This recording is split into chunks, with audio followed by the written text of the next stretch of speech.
سبحان الذي أسرى بعبده ليلا من المسجد الحرام إلى المسجد الأقصى الذي باركنا حوله لنريه من آياتنا إنه هو السميع البصير. تكبير! تكبير! الله أكبر! الله أكبر! الله أكبر! Yerin ve göğün yegane sahibi olan Yüce Rabbimize hamdü senalar, rehberimiz Hz. Muhammed Mustafa'ya selatu selam olsun. Ve yine selam onun ehli beytine, ashabına, salihlere, şehitlere, sıddıklara ve yüreği Kudüs aşkı için çarpan tüm Müslümanlara olsun. Kudüs eksenimizdir. Kudüs ve Mescid-i Aksa, Allah-u Teala'nın mukaddes kıldığı mekan, Müslümanların ilk kıblesi, 3. Harem-i Şerif ve Kutlu Nebi'nin miraç noktasıdır. Kudüs, Müslümanların, ümmetin vahdet ve birliğinin sembolüdür. Ümmet onunla izzet kazanır ve onsuz da esareti yaşar. Kudüs düştüğünde ümmet düşer, Kudüs düştüğünde insanlık düşer.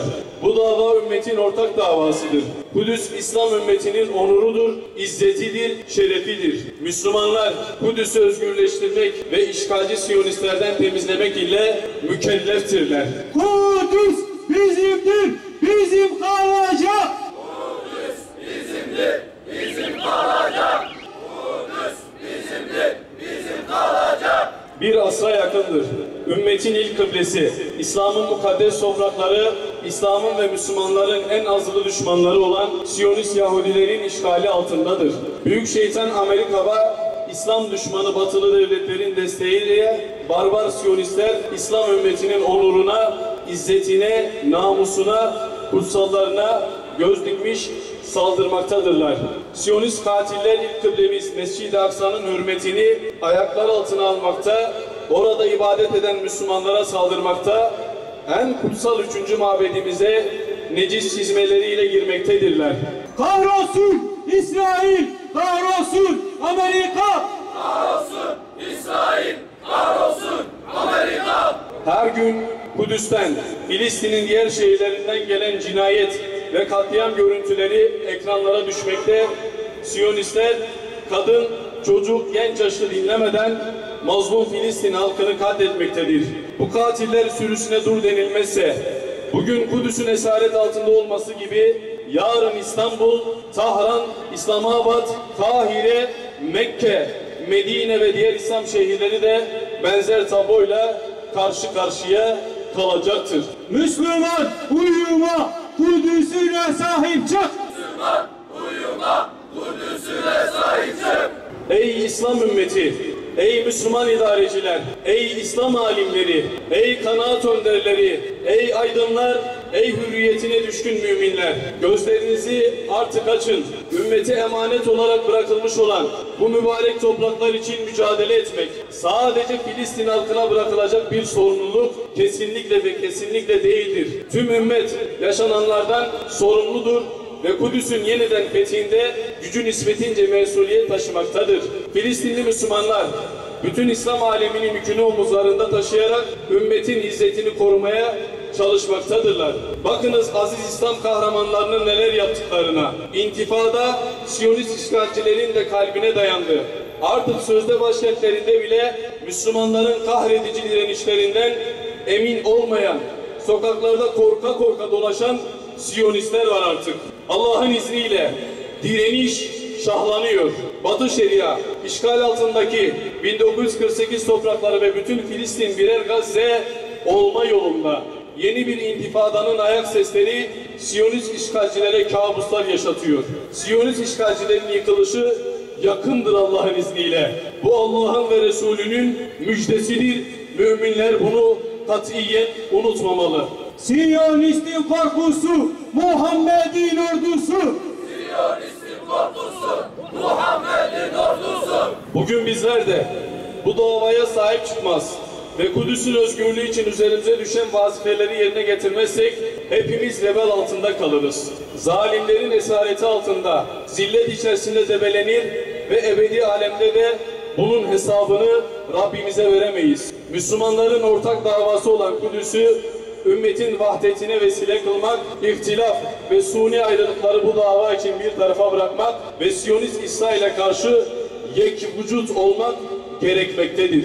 Ümmet Kudüs'ü, Kudüs ümmeti özgürleştirecek Allah'ın izniyle. Bilindiği gibi bugün Dünya Kudüs günü.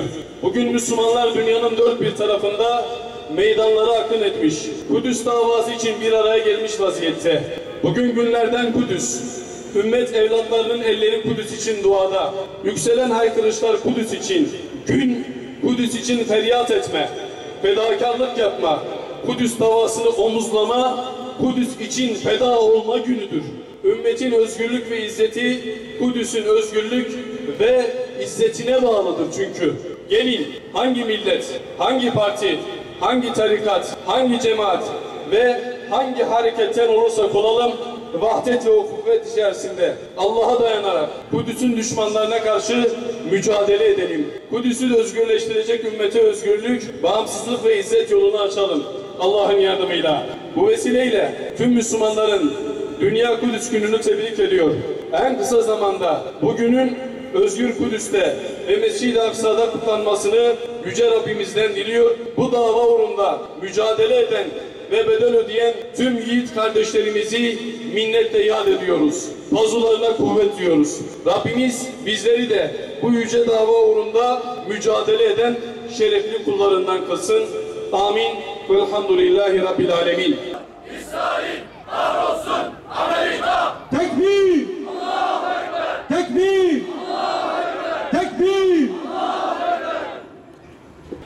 Ya İlahel Alemin ve ya Erhamer Rahimin, 11 ayın sultanı Ramazan ayının hürmetine Enbiyanın, evliyanın, sülahanın, şühedanın, mazlumların ve müstedafların dualarının hürmetine Filistin'deki olan kardeşlerimizi zafere kavuştur ya Rabbi.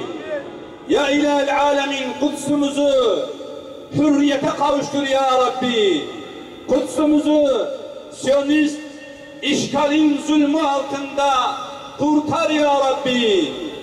Burada elini açıp da amin diyen kardeşlerimizin dualarına icabet eyle ya Rabbi.